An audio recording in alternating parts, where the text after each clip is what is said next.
Waalaikumsalam warahmatullahi wabarakatuh. Selamat pagi. Pagi, Bu. Bagaimana kabar hari ini? Alhamdulillah, luar biasa. Allahu Akbar. Sudah sarapan? Sudah, Bu. Belum, Bu. Lihat dulu nak. Semangat tapi. Semangat, Bu. Bagus. Tetap semangat ya anak-anakku untuk mengikuti pembelajaran pada pagi hari ini. Baik, sebelum ibu mengawali pembelajaran hari ini, ibu isi dulu terlebih dahulu. Untuk mengawali pagi yang indah dan cerah ini, marilah kita buka bersama dengan doa. Kepada ketua kelas, ibu silakan memimpin doa pada pagi hari ini. Pertama, mari kita berdoa sesuai dengan agama dan kepercayaan masing-masing. Doa. Baik, terima kasih ketua kelas yang telah memimpin doa. Ibu akan mengecek kehadiran kalian terlebih dahulu.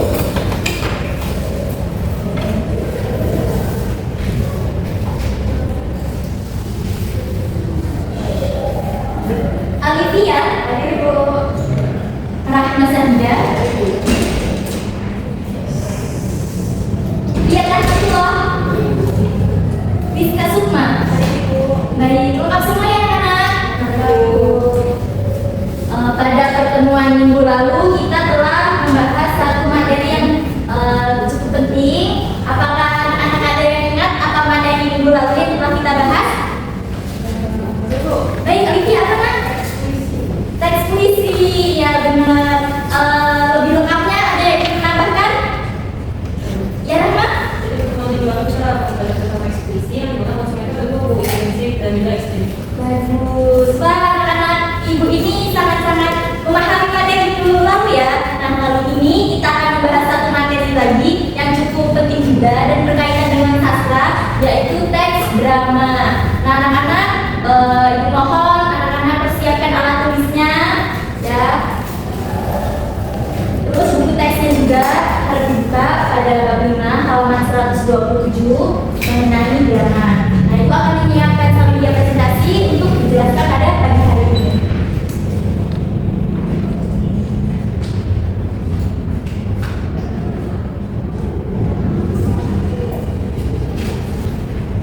Nah, untuk pembelajaran hari ini yaitu capaian yang harus anak-anak capai, yaitu yang pertama mampu menganalisis alur cerita babak demi babak konflik dalam drama yang akan kita bacakan nanti dan akan kita tonton nanti. Kemudian ada indikatornya yang anak-anak harus pahami, yang pertama itu dijelaskan unsur-unsurnya secara lengkap dan sistematis, menelaah alur cerita, menguraikan babak demi babak dan menguraikan konflik. Untuk tujuan pembelajarannya yang akan kita diskusikan bersama pada pagi hari ini yaitu anak-anak ibu harap mampu menjelaskan unsur-unsur intrinsik dalam sebuah drama, menelaah alur ceritanya, terus menguraikan babak demi babaknya dan menguraikan konflik di dalam drama. Nah, nanti kita akan bersama-sama belajar bersama yaitu mengenai teks drama, pembelajaran yang sesuai dengan anak-anak kan, yaitu pembelajaran yang berdiferensiasi. Ini materi yang akan kita pelajari pada pagi hari ini. Nah, itu mengenai apa tadi yang pertama? Yang kedua? Unsur intrinsik drama, unsur ekstensif drama. Ya, bagus. Nah, jadi hari ini kita akan mempelajari mengenai pengertian drama, unsur intrinsik dan unsur ekstensif. Nah, di sini ada pengertian suatu drama. Ada yang bisa bantu ibu untuk membacakannya? Rizka? Mau dibacakan? Oh, iya. Drama merupakan jenis sastra yang ditulis untuk tujuan ditampilkan di depan penonton. Jenis tulisan ini ditulis dalam bentuk naskah, kemudian diceritakan melalui garis karakter yang dibacakan. Bagus, terima kasih Rizka yang telah membantu ibu. Jadi, drama merupakan suatu karya sastra yang bentuk tulisannya ini berupa naskah yang kemudian akan dipentaskan yang diperankan oleh seseorang. Selanjutnya yaitu ada unsur-unsur intrinsik. Nah, di sini ada 9. Yang pertama itu ada apa? Tema. Anak-anak tahu nggak temanya apa? Tema apa saya? Tema itu pokok. Ide pokok, ya. Tema merupakan ide pokok yang dimuat dalam suatu cerita yang kemudian akan dipentaskan. Tema ini harus penting. Nah, biasanya anak-anak pernah nonton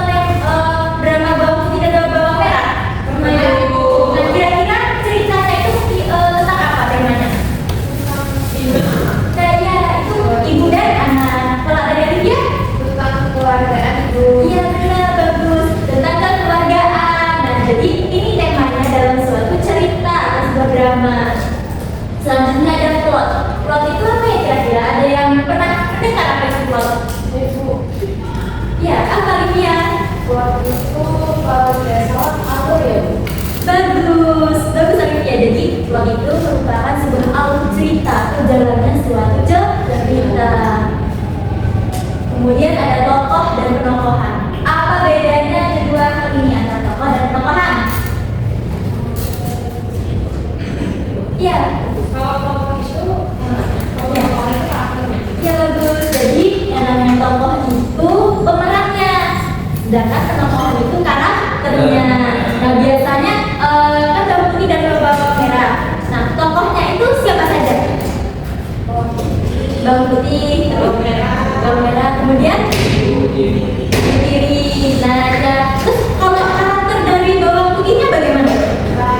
Baik. Karakter dari bawang merah? Jahat ya. Dan ibu kirinya jahat ya. Nah itu yang namanya penokohan. Kemudian ada setting atau latar, yaitu tempat terjadinya suatu cerita itu. Nah bawang putih dan bawang merah ini kan tempatnya di mana? Iya, perkampungan, pedesaan gitu. Nah ini setting atau latar. Kemudian dialog. Dialog ini merupakan percakapan yang ada di dalam drama. Nah bawang putih berbicara dengan bawang merah berbicara dengan ibunya. Nah itu suatu dialog. Kemudian ada konflik. Konflik ini suatu masalah yang timbul antar tokoh. Nah konflik dalam drama ini biasanya dipicu atau adanya itu nanti dibagi tiga. Anak-anak nanti ada yang konfliknya puncaknya itu, kemudian ada penyelesaian konflik, kemudian ada amanat atau pesan. Kalau di drama bawang putih dan bawang merah, pesan apa yang dapat diambil? Pesannya kita kalau berjalan sama Ya, tidak boleh jahat sama orang. Kemudian dari Livia harus jadi orang yang baik dan tidak boleh itu serakah. ya bagus. Jadi itu amanat atau pesan yang dapat kita ambil dan kita terapkan dalam kehidupan sehari-hari.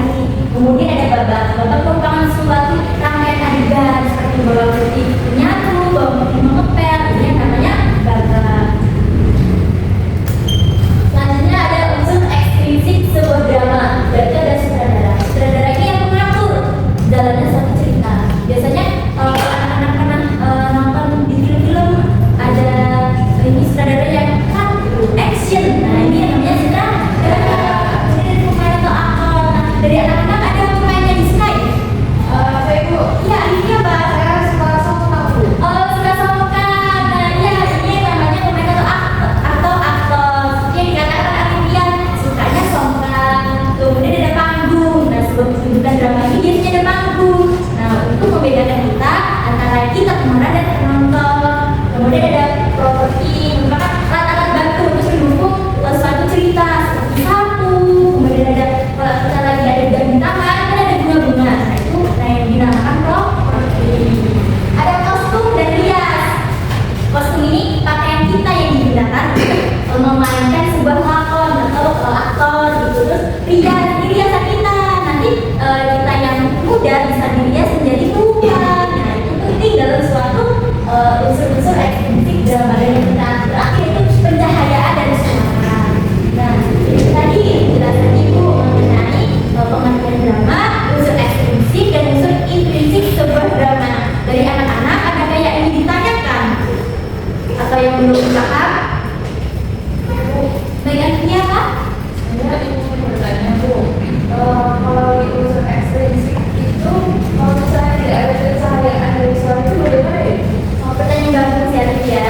Jadi dalam suatu drama jika tidak ada pencahayaan atau suara ini sangat mengganggu ya Livia. Nah nanti kalau misalnya ada sebuah drama kemudian tidak ada pencahayaan ini, nanti tidak drama yang ditampilkan tidak 100% maksimal karena butuh pencahayaan. Nah, misalkan kalau cahaya pagi kan terang, nanti kalau sore hari biasanya kan warna apa ya? Jingga ya katakan ya. Nah jingga nanti bisa menggunakan lampu yang berwarna jingga.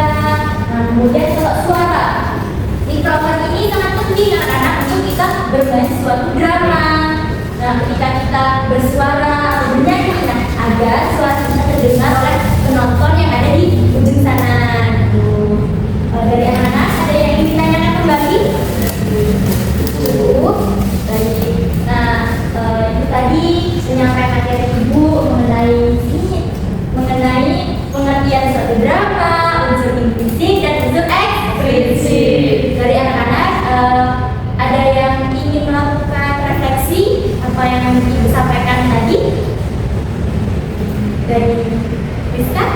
menjaga referensi. Baik Bu, jadi untuk materi hari ini saya mendapatkan banyak ilmu ya Bu tentang drama. Jadi saya mengerti jadi apa itu bagian dari drama, kemudian unsur dari drama yang terdiri dari ada unsur intrinsik yaitu terdapat tema, kemudian plot, tokoh, kemudian ada dialog, ada amanat, kemudian ada banyak lagi Bu. Kemudian ada ekstrinsiknya yaitu terdiri dari sutradara, kemudian ada tokoh, ada properti, ada panggung, Bu. Terima kasih Rizka, beri tepuk tangan untuk saya. Sebelum kita lanjutkan lagi, mari kita akan merangkum poin-poin penting yang telah dijelaskan tadi secara bersama-sama.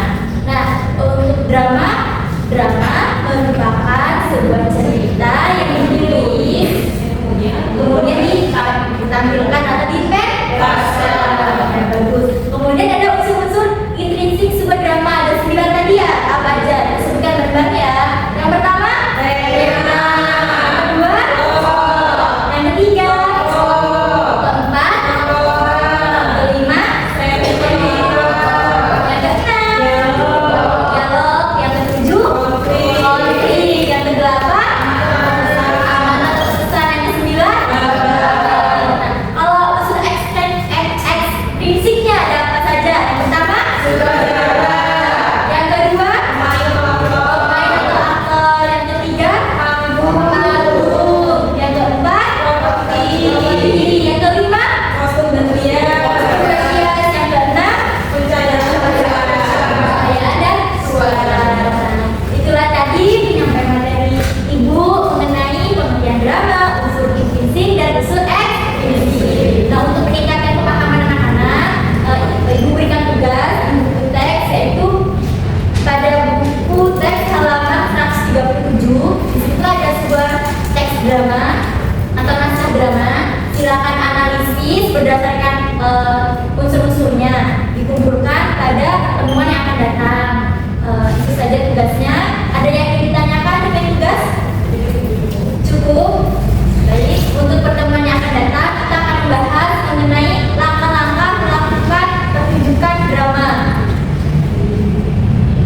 Ibu harap kalian sudah membaca ya, atau melakukan referensi, mencari referensi sumbernya ke internet atau di buku teks lainnya.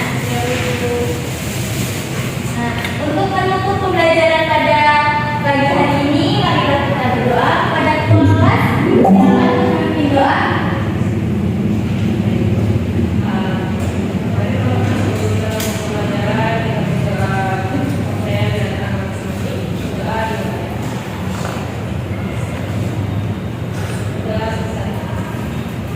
Baik, terima kasih Tuan kelas yang telah memimpin doa penutup pada pembelajaran hari ini. Semoga apa yang kita dapat hari ini dapat bermanfaat bagi kita semua dan dapat kita latih dan didapat sehari-hari.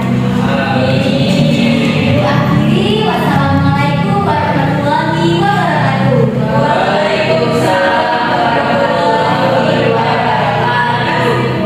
Sama-sama di sana.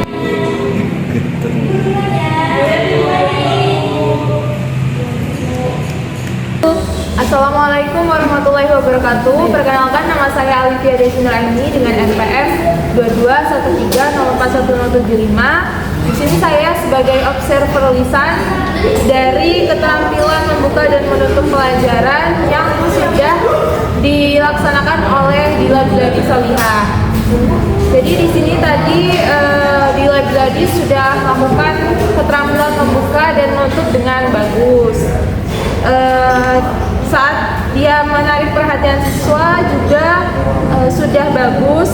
Kemudian dia sudah memilih posisi siap dan melakukan dengan maksimal.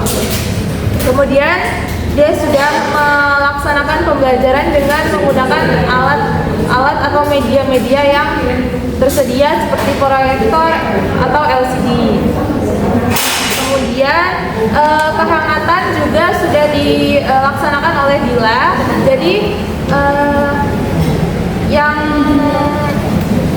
menjadi kekurangan dalam keterampilan membuka dan menutup yang dilaksanakan oleh Gladi itu tadi dia kurang memberikan acuan atau dia belum menyarankan langkah-langkah yang akan digunakan saat mengerjakan tugas. Kemudian dia juga masih kurang dalam menyebutkan kata-kata, masih agak belibet atau masih kurang jelas gitu. Tapi selebihnya sudah maksimal dan sudah bagus. Sekian dari saya akhiri. Wassalamualaikum warahmatullahi wabarakatuh.